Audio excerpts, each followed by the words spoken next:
Welcome to the Dirt Court Jesters podcast, your home for dirt track racing across the country and right here in the Ohio Valley. This is Josh with the Dirt Court Jesters. In episode 14, we're going to talk about Eldora Speedway putting on a show, Atomic going back to school, and Western PA Speedweek. I hope you guys are ready to get dirty.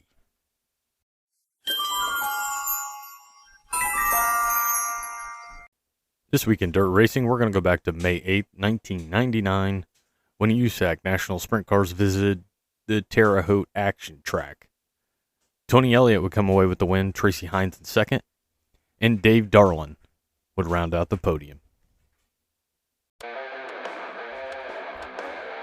want to give a shout out to Victory Fuel, from Throttle Punch to Lucky Lemon. Both flavors are dynamite, 12 packs and 4 packs, and even some cool merchandise as well. Go to drinkvictory.com and use the code Gestures10 at checkout to save. Drinkvictory.com and use the code Gestures10 at checkout to save.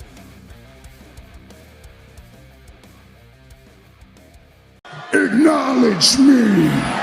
Recapping the previous race week, I've had to move quite a few races to the front because quite a few were canceled due to the weather. So bear with me here, but the good thing is we did get some good racing in. April 28th, Lucas Oil was at Port Royal. Ricky Thornton Jr. got the win, Mike Marlar in second, and Garrett Alberson would finish in third. May 1st, High Limit was supposed to be at 81 Speedway, but that was canceled. The World of Outlaws Sprint Cars at Jacksonville Speedway, 56 cars on hand, multiple cars and laps in the middle of the race where they were fighting for second. Gravel catches and passes Larson before those two battle for a few laps, and in the end, David Gravel will get the win. Gravel gets the win, Larson in second, and Buddy Kofoid would round out the podium. Some people were calling May 1st, World of Outlaws at Jacksonville, the race of the year. Man, did we have some good races this weekend. May 2nd, the World of Outlaw late models were supposed to be at Mississippi Thunder Speedway, but that was canceled. May 3rd, Attica Raceway Park got their heats in, but that's all they got in before the rain had them shut it down for the night. Hilltop Speedway was canceled. Jackson County was canceled. Lima Land got rained out. Lernerville rained out. Mercer was rained out. Raceway 7 was rained out. Lucas Oil late models at Ponderosa was postponed due to the weather. Eldora Speedway was able to get it in. The World of Outlaws Sprint Cars were there on hand, and Sheldon Hodenshield went flag to flag, getting the win. Gio Scelzi in second. Donnie Schatz rounds out the podium, and Logan Schuchart finishes fourth after starting 24th. Way to drive. Logan Schuchart, the $1 Million Man, shows why he's the $1 Million Man, getting up on the wheel at Eldora. USAC sprints, Robert Ballou runs up on the wall, coming out of 4, and wins by 0.016 seconds over Kyle Cummins. Max Adams in third. Eldora puts on a hell of a show for a Friday night, and you guys will hear coming on Saturday. It was no different. Moeller Raceway Park had late models. Adam Strickler would get the win. Robbie Hensley in second and Cody Evans in third. Modifieds also there at Moeller. Anthony Chaney gets the victory. Brandon Berry in second. And Brian Wilborn in third. Ohio Valley Speedway United Late Model Series for the topless 50 on May 3rd. Tyler Carpenter gets the win. World of Outlaw Late Models Mississippi Thunder Speedway for the Dairyland Showdown. Nick Hoffman gets the win. Bobby Pearson second, and Brandon Shepard rounds out the podium. Lakeside Speedway for Heartland of America Showdown with High Limit. Brad Sweet gets the win. Tyler Courtney in second, and Kyle Larson would round out the podium.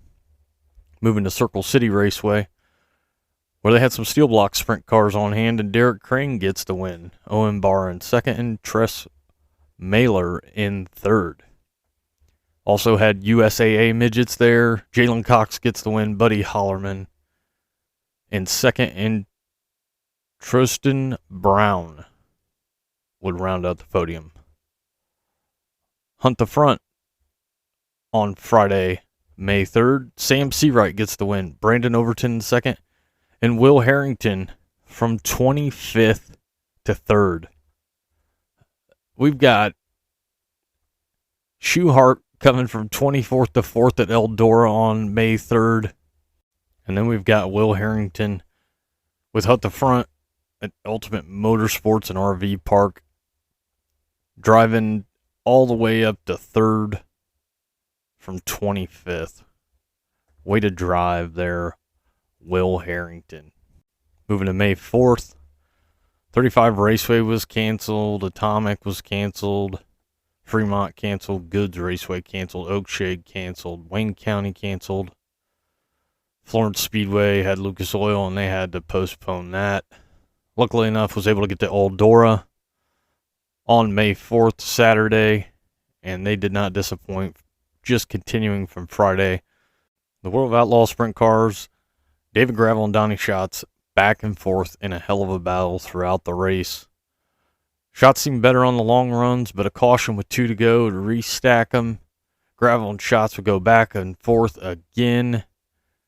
Going into 3, Gravel was able to get low ahead of Donnie, kind of cut off where he wanted to go. Donnie kind of had to go up, and just wasn't enough left there for Donnie. David Gravel gets the win. Donnie Schatz in second, and Carson Macedo in third. Between the feature for the Outlaws and USAC, I mean, I can't remember a time that it's been that awesome of a show. Just glad to see it turned out. I know weather was a concern for the weekend, but you know what? They got in Friday and Saturday, and both of them were awesome shows. USAC Sprint Cars, Grant and CV back and forth for a couple laps, side by side from turn 4 to the backstretch. A couple instances, Justin Grant and Logan CV battle it, but Grant gets the win. Logan CV in second, Brady Bacon in third, and Justin Grant on his victory lap gets his car upside down. Oh man, it was a blast. A heck of a night there at Eldora. Great racing all weekend, and glad to see that for the track and the fans. Midway Speedway had late models, and Todd Brennan was the winner. Modifieds also on hand at Midway, where Sammy Lovejoy would get the win. Mississippi Thunder Speedway, World of Outlaw late models, Ryan Gustin gets the win. Nick Hoffman second, and Bobby Pierce would round out the podium. Lakeside Speedway, Heartland of America Showdown Night 2 with High Limit, and the Big Cat Brad Sweet gets the win again. Kyle Larson in second, and James McFadden rounds out the podium. Crystal Motor Speedway in Michigan with GLSS. In the Cherries Outdoor World, Mr. Heater, Heat Star number 11N, Casey Gingerjack gets the win. Phil Gressman in second, and Mike Keegan in third. As we're recording here, May 5th, Tri-City was supposed to have Fast 410 sprint cars. They've had to cancel. Terre Haute looks like they're on tap for Maverick Wing sprint cars, and getting ready to head to Winchester for some USAC Silver Crown. If you guys aren't familiar, Winchester Speedway is steepest track in the country with 37 degrees of banking. So excited to get there for the first time. Check out some Silver Crowns on some pavement. Can't wait to see how steep that banking really is. That's going to wrap up our race recap. Let me talk to you. This week's talking points. Want to start out first by saying Brandon Shepard's Valvoline Red, White, and Blue sprint car screams America. What a badass ride, Brandon Shepard's Valvoline sprint car. If you haven't seen it, check it out. Moving to J.D. Smith with OhioDirtTrackStats.com. He posted he crunched numbers regarding World of Outlaw and high limit start money in Ohio, and noted that drivers could actually make more money this year with 8 less races compared to 2023. Now, certainly that's not to say that the All-Stars not being around doesn't leave a void, but I thought that was an interesting statistic. World of Outlaws recently posted that they are going to have another game come out. They recently had a game come out in 2022, And in September of 2024, they're going to release a new version of the World of Outlaws game. Apparently, it was successful. Sounds like they're going to have new cars, tracks, new features. I think ASCS is going to be on it. So, really cool. Glad that was successful. Can't wait for the new version to come out. If you guys are like me, you've owned quite a few of them. From the PlayStation version that you could download to the recent one in 2022 and now the 2024. Area Auto Racing News has an article about the Appalachian Mountain Late Model Speedweek, where they're going to propose tire colors to show hardness of the tires. Teams aren't required to do it this year, but teams doing it will be eligible for bonus money and a drawing each night for a free tire.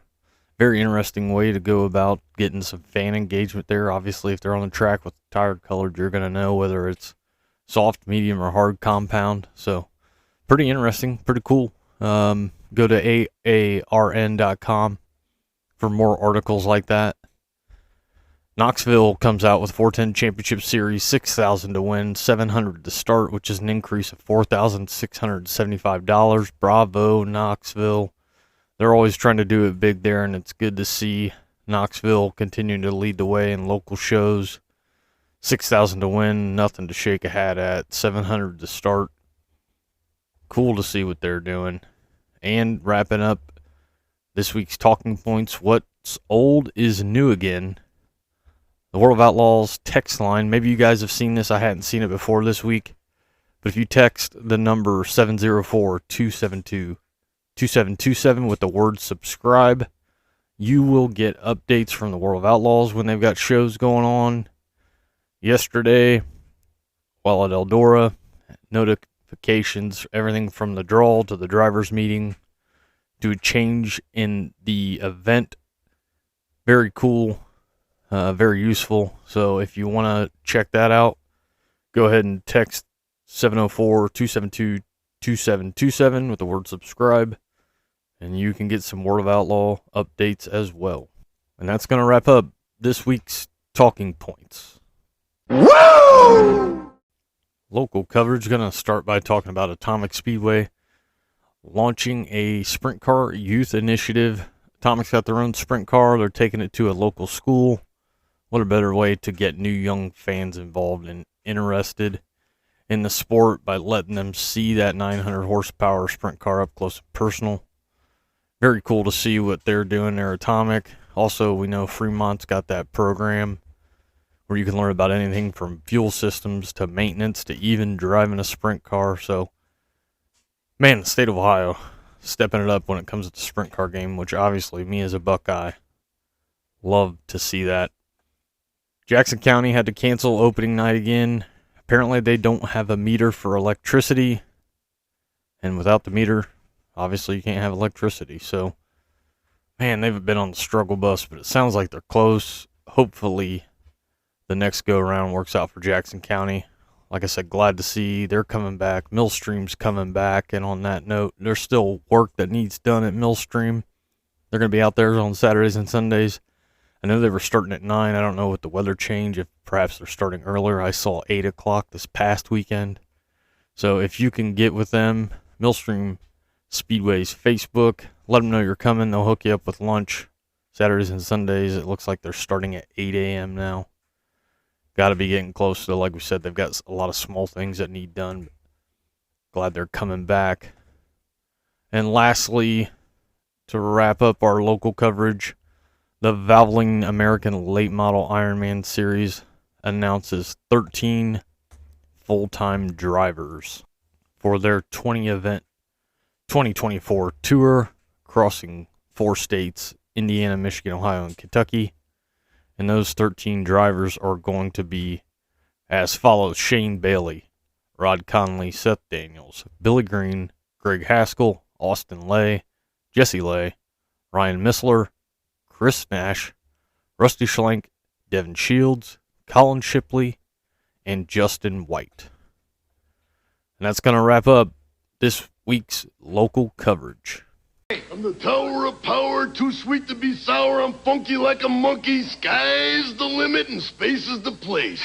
Series, teams, drivers, tracks, Dirt Media. This is your time, and this is your spotlight. Spotlight's on, and this week's spotlight is going to be Western PA Speedweek. Western PA Speedweek can be traced back to the summer of 1993.